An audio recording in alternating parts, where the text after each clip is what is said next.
I'm Audrey and I'm a joyless troll, at least according to a comment I got on the photo app.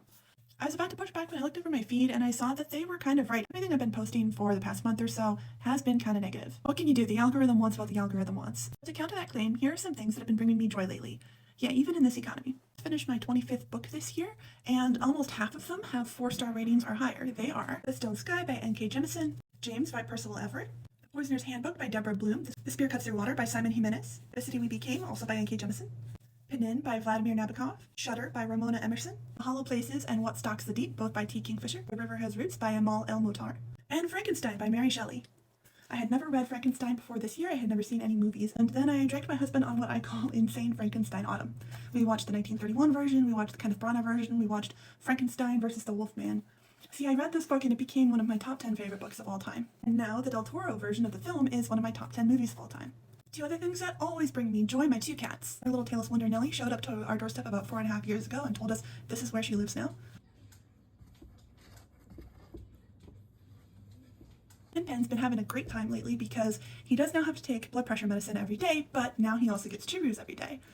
I love my husband so much, he brings me joy all of the time. The other day he ordered me all of these bookmarks, all from this place called Paperback Paradise, and some of them are a little like dark humor. My ADHD requests that this bookmark be as bland as possible. Thank you. It's bright pink. God, damn, I love reading books. It's okay to make out with a book if you love it. I'm only reading this book because I said I would finish it. After that, I'm tearing it apart with my bare hands. Maybe I might put this one in Age of Scorpions.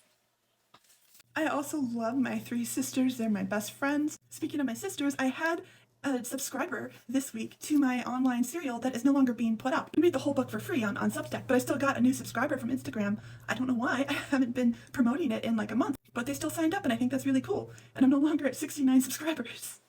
I've also just been having the most fun planning and world building for my next novel, which will be a high fantasy set in a world inspired by 17th century New England.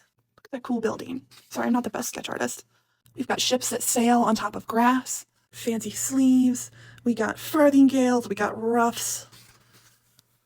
Look at these hats. This sketch was inspired by an actual historical hat, which is just crazy, right? Would you wear that?